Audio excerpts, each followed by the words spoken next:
Lord, Holy, Good, and Mighty Spirit, now and forever, unto the ages of ages. Amen.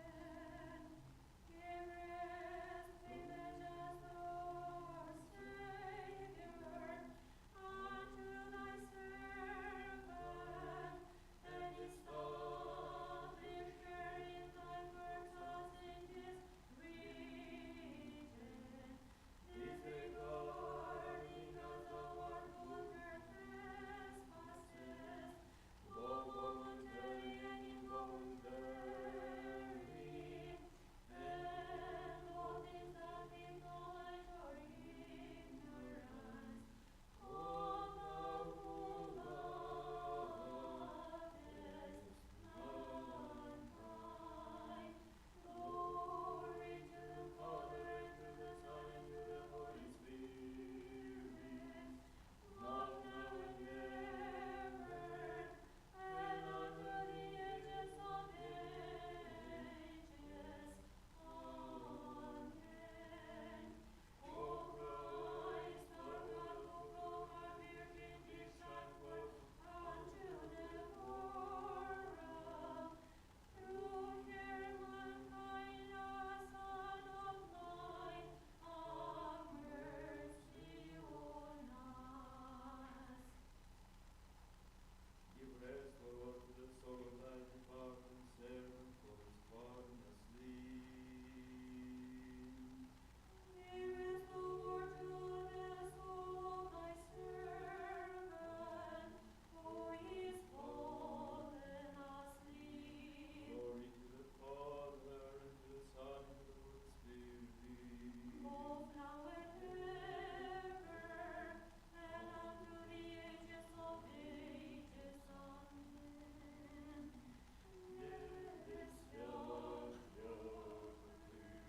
Господи Боже мой, вознесли руки Твои тоже, и укрепи сохранение, исполнила меня In heavenly bridal chambers and noble markers in glory, O Christ, grant to your faithful servant Alexander, who has passed over from earth, the enjoyment of eternal good things. Give rest, O Lord, to thy departed servant who is fallen asleep. After setting all things in order, you fashioned me a living creation, compounded midway between lawlessness and good grace. Therefore have rest, give rest to savor to the soul of the servant who has fallen asleep. Glory to the Father, and to the Son, and to the Holy Spirit, depart from me, and deputing me at the beginning as citizen in husbandman of paradise. When I transgressed your commandment, you punished me. Therefore give rest to savor to the soul of the servant who has departed from this life, now and forever, and unto the ages of ages. Amen. Dresses himself in flesh from your great womb, O pure one, through which he has abolished death in mind. The one who of all passion is our first mother, from our rib.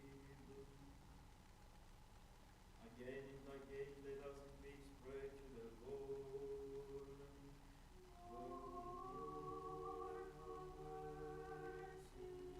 We pray for the soul of the servant of God who was asleep as the Son, that the Lord God will pardon her transgressions, voluntary, Lord, have mercy.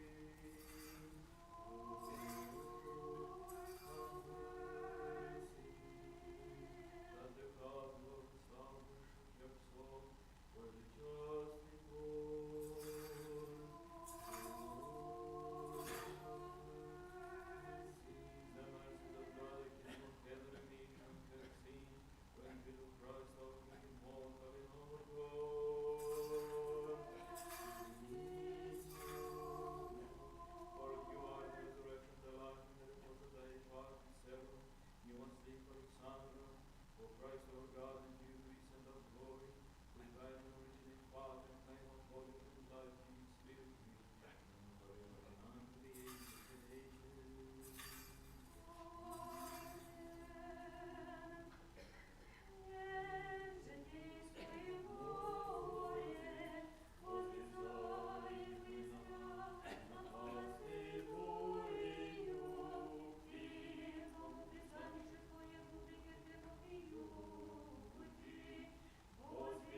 care that has passed over to you. O Lord, give rest to your servant who is fallen asleep. Now be well pleased, O Redeemer, when you come terribly on the cloud in your ineffable glory to judge the whole world. For your faithful servant whom you have taken from the earth to meet you with shining radiance. O Lord, give rest to the soul of thy departed servant, guiding out by your divine manhood, those who were bound. You are the source of life, the master, establishing the delight of paradise. Your servant who has departed, to you in faith. Glory to the Father, and to the Son, and to the Holy Spirit, now and forever, and after ages and ages of end. To earth we were returned, having transgressed the God's divine commandment. But for you, O vision to your daughters, we have been raised from earth to heaven, having shaken off the corruption of death. Again and again, let us in peace pray to the Lord. Lord, have mercy. We pray for the repose of the soul of the servant of God and most sleeping, Alexander, after the Lord God, all the pardon of transgressions, voluntary and involuntary. Lord, have mercy. O the Lord God, establish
Father and Savior, thou the sheep who hast passed the wall and faith, may attain your bright and divine obedience to be pleased of Christ, granting him as you have honored, merciful rest in Abraham's bosom, and vouchsafing him eternal happiness. Glory to the Father, and to the Son, and to the Holy Spirit. Establish where your light shines forth the Savior, who are by nature good and compassionate. We desire mercy and out of the office of compassion, the one whom you have taken over from the place of sorrow and of the shadow of death, now forever and unto the ages of ages. Amen. Do you in the youth of your one, as the holy tabernacle art, and the table of grace, for through you forgiveness has been given to the days who have been justified through the blood of him who took his body from your womb, O spotless one.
with him those who have fallen asleep. For this we declare to you by the word of the Lord, that we who are alive, who are left until the coming of the Lord, shall not precede those who have fallen asleep.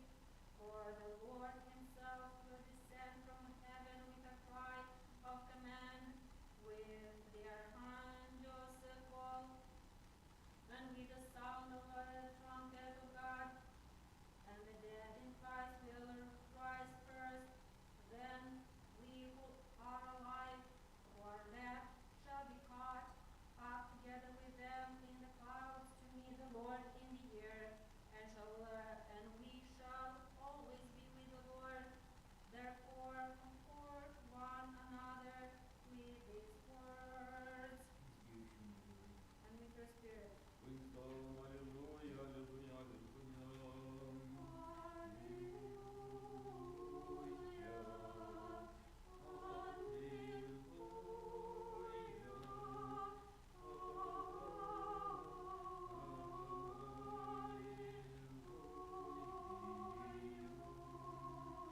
Wisdom our voice, let us hear the Holy Gospel.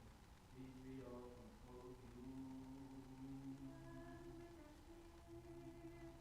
Reading from the Holy Gospel according to John. Glory to thee, O Lord.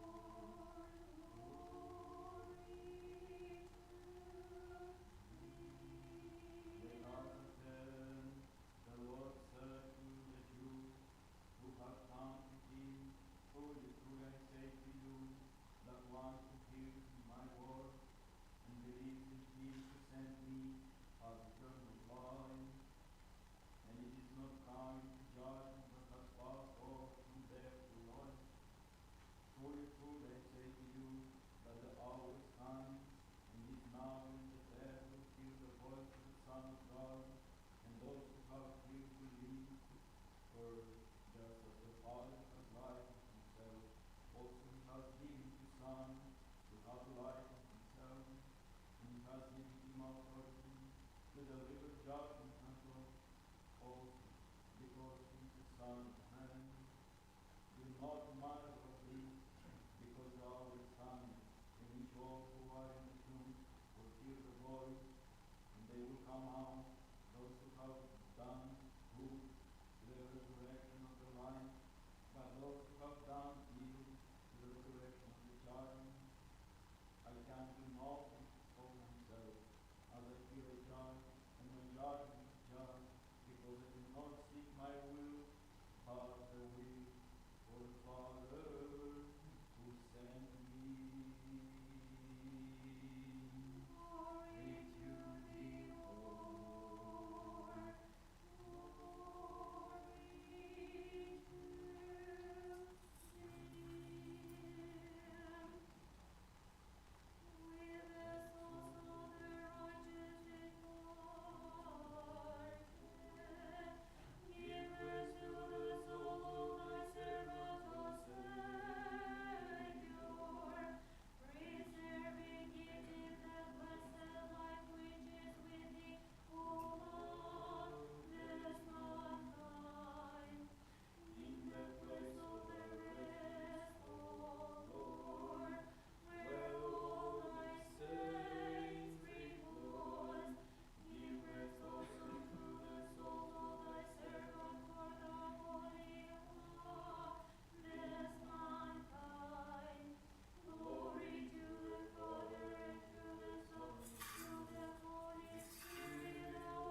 giving life unto your world, you doubtless said, Lord, give rest to the soul of your servant who has sleep Alexander, who has fallen asleep in hope of resurrection.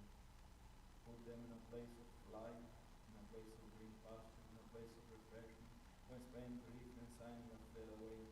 Pardon, O God, as you are good and love of mankind, every sin committed by hair and word or deed or thought, because there is no one who will lead and sin none. For you alone are without sin, and your righteousness is an everlasting righteousness. And your word is true, for you are the resurrection, the life, and the repose of your servant. You are asleep, Alexander, O Christ our God, in whom you glory together with thy Father, who is from everlasting, and thy holy, good, and life-giving Spirit, now and forever, and unto the ages of ages.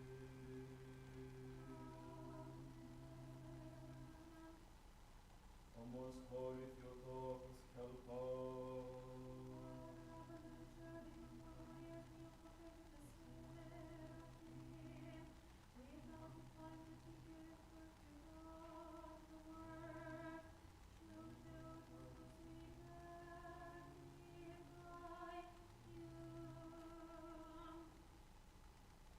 Glory to you, O Christ, our God, our sure hope, glory to you.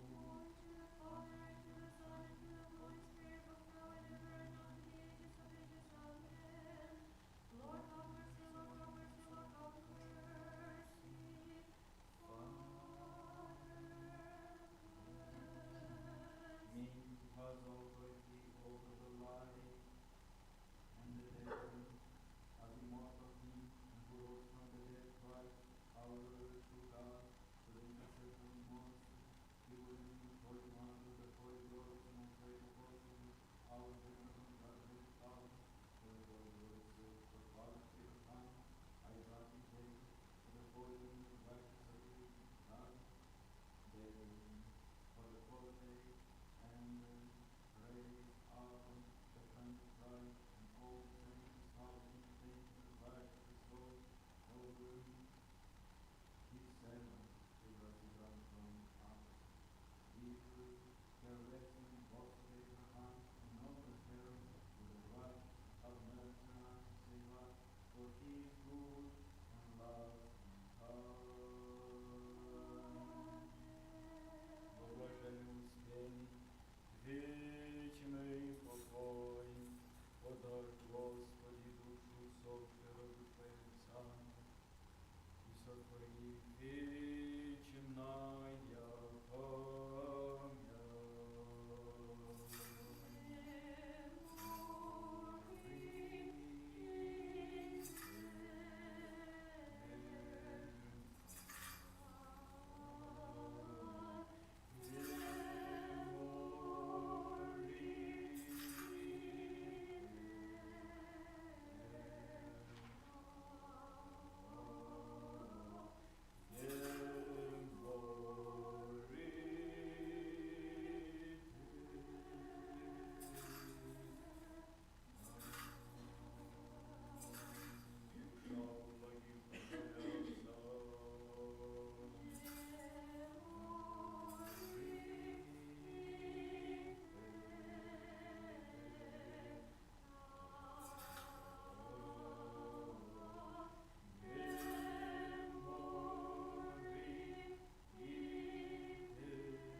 It's wonderful to see all the family, friends here, some real long Life ones, my gosh, is beautiful.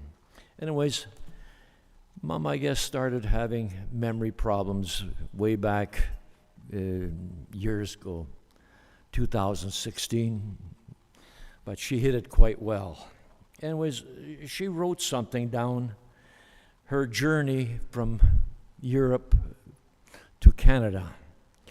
And obviously she knew she better do it now before later, while she still had her memories. So she had, I think, from the building at the condo that she lived at, Chris Buckingham, I'm not sure if he's here or not. So with the help of him, they put this together. So if I can just read this to you. I am a Budarin, was born March 30th, 1929, maiden name Schultz. Born in Kyiv, Ukraine. Many probably didn't know that she was born in Kyiv. I do not remember much about Kyiv because in those days much turmoil began to happen in Kyiv. For that reason, Papa and Mama Schultz decided to move. They moved much closer to the Black Sea. The weather was warmer there, and the region had many fruit trees. As well, I had not even so many grape bushes before. The village where we lived was called Wesental in Ukraine. Still, many German people made their lives there as well. As I recall, we had a wonderful life there. We had fruit trees, cows, calves, sheep, chickens, cats, dogs, everything. Then the year 1943 came upon us, and our world fell apart. We were surrounded by the Russians, and we sensed and worried that the Russians would chase us out the village at any time. My dad, being Russian, born in the Rostov on Don, also the communists came in at that time, and they had to run, and he went all the way to Siberia, running.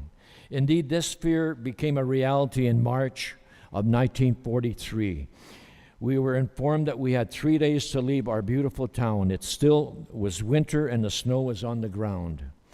No one can only imagine how painful it was to leave our home. We had to leave everything behind, everything that Mama and Papa had worked so very hard for. 3 days later, our father went shopping. He drove to the next town named Zablovska. Many German people also lived in that town.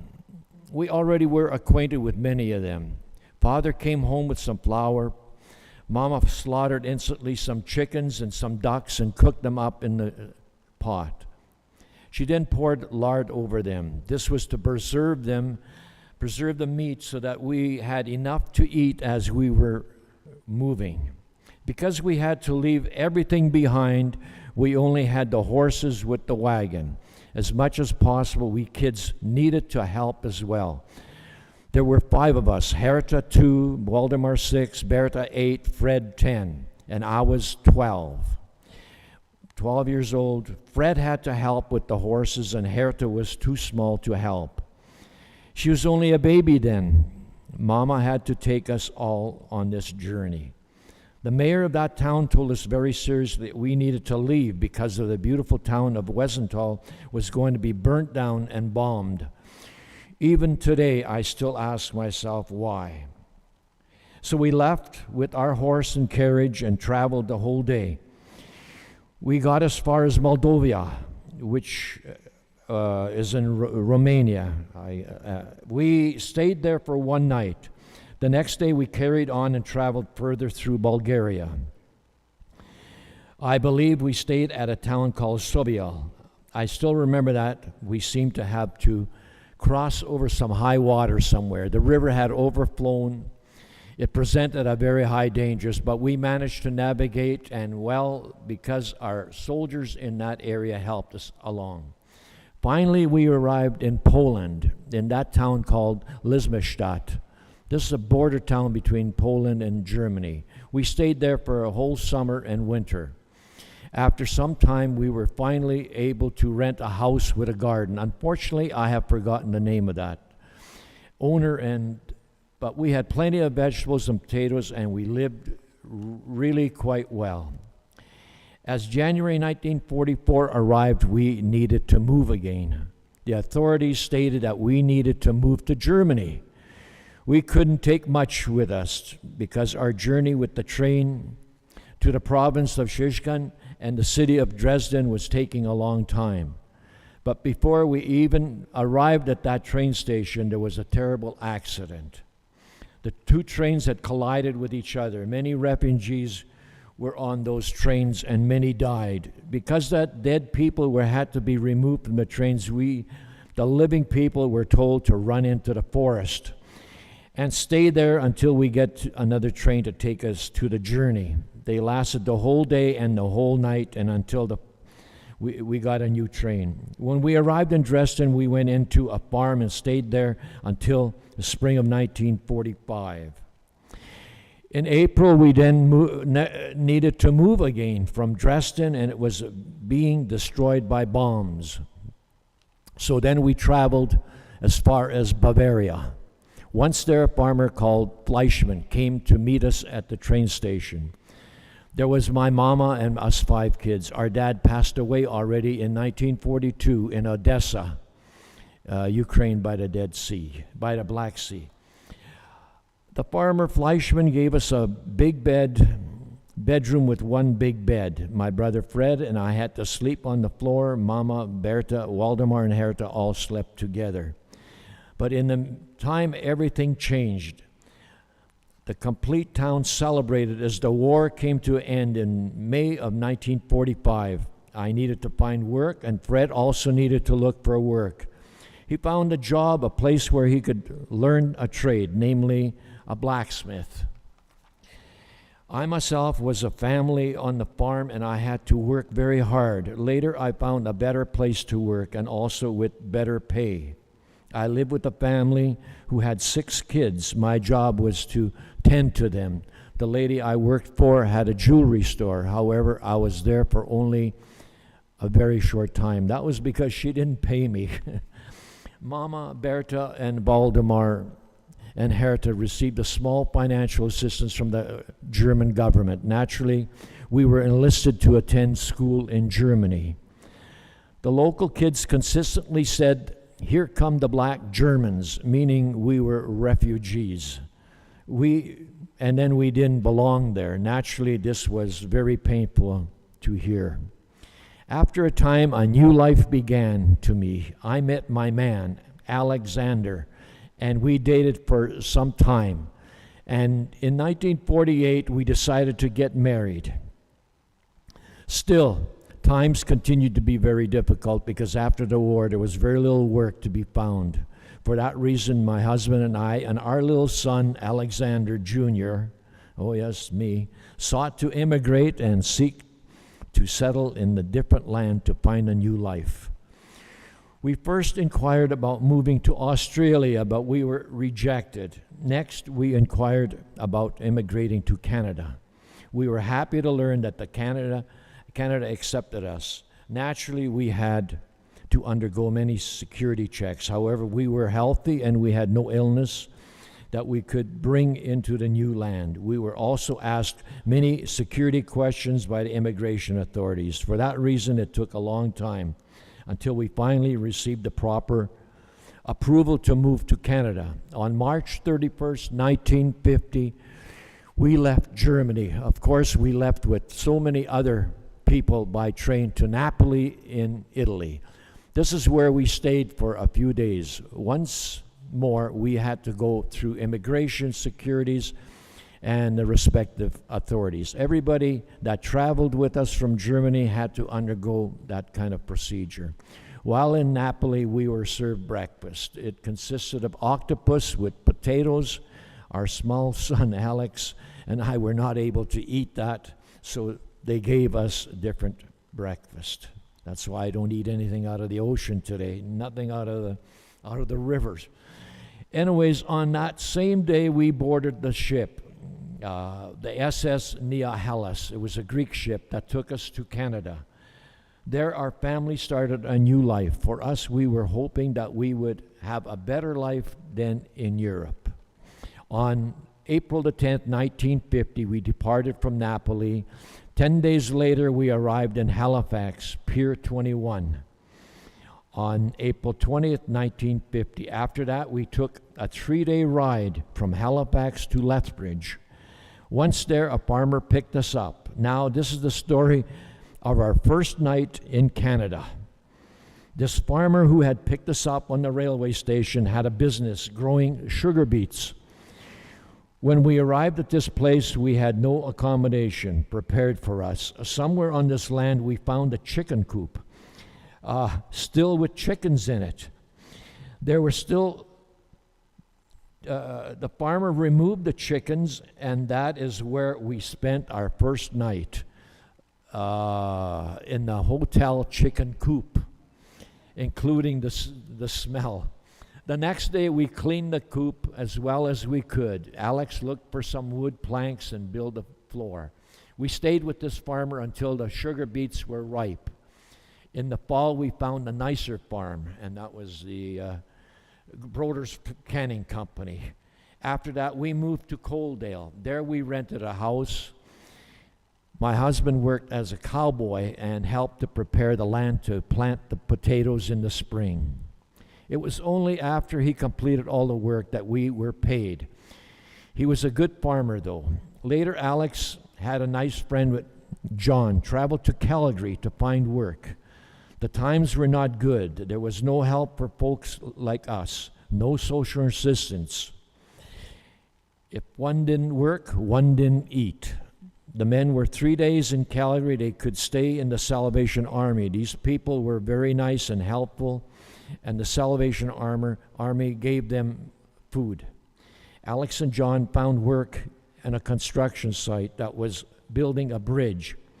Every weekend, John and Alex came home 1 week, and when they were traveling home, they were in an accident. John was instantly killed. Alex was taken to the hospital, where he was unconscious for 3 days. His right leg was broken in 2 places, and something wasn't right with his back.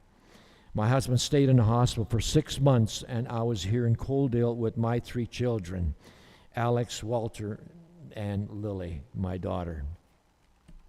I returned to the farmer to help with the sugar beet harvest. Lily stayed with the neighbors the complete summer. This babysitter was paid. My son, Alex Jr. and Walter were with me in the field. Once my husband came home from the hospital, he was very weak. He walked with 2 walking sticks. It took a long time until he was completely healed. The only income we had was what I earned in the sugar beets. On top of that, I still had to pay $25 a month for rent. When my husband was recovered, once more he found a new job in Calgary. So we all decided to move to Calgary. We found a small place where we paid rent. We had a kitchen and a bedroom and a space for 2 beds. The kids slept in the big bed, Alex and I in a small bed. The owners of this rental place were very nice people. In time, I found work in a restaurant. My job was making sandwiches, and I also learned English there, and in those days, there were no schools or classes where one could learn English. We earlier immigrated, had nothing to laugh about. Alex then found work with the city of Calgary. I worked nights from 4 p.m. to midnight. The reason I worked nights was so Alex was with the children in the evening. Fred, my brother, who was also living with us, also moved to Calgary with us. As Fred joined the German-Canadian Club, he got to meet a lot of new friends. We all worked very hard and saved as much money as we could because we wanted to buy our own homes. Our children were getting older and growing faster. They needed clothes and shoes. Much money went into for groceries as well. Our house had a beautiful garden and also many bees, which we kept and maintained as beekeepers. There were much work as well. In time, Fred moved to a small rooming house where he also received his meals. He found work as a blacksmith with the CPR, and in 1955 he married his wife Erica, who we just recently lost.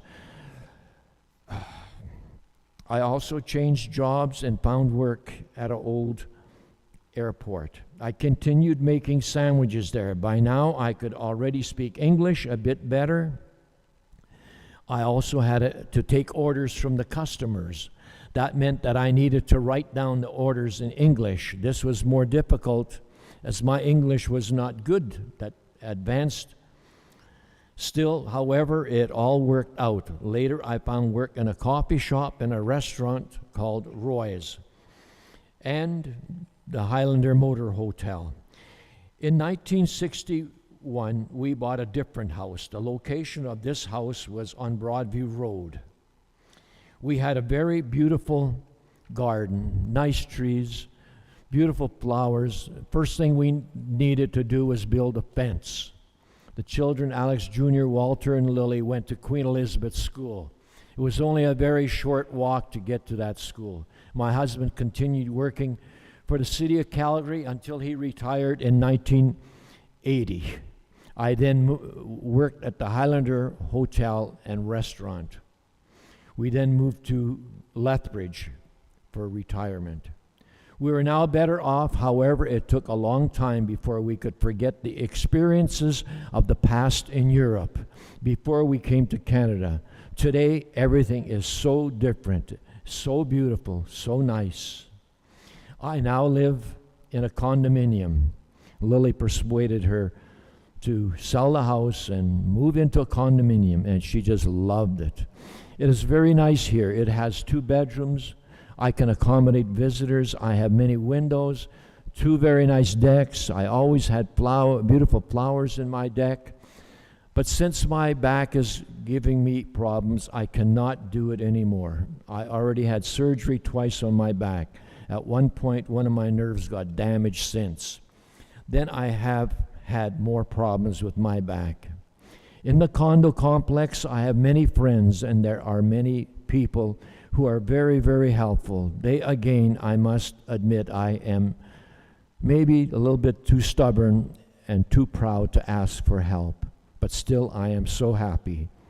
I have a nice children, grandchildren, and great grandchildren. That's the journey.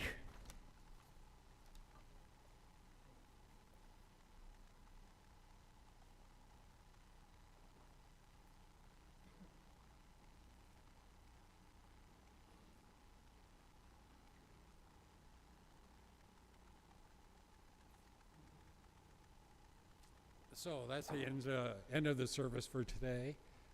We are now going to go to the interment in the cemetery, if you'd like to join us there. And then we'll be returning here for a reception.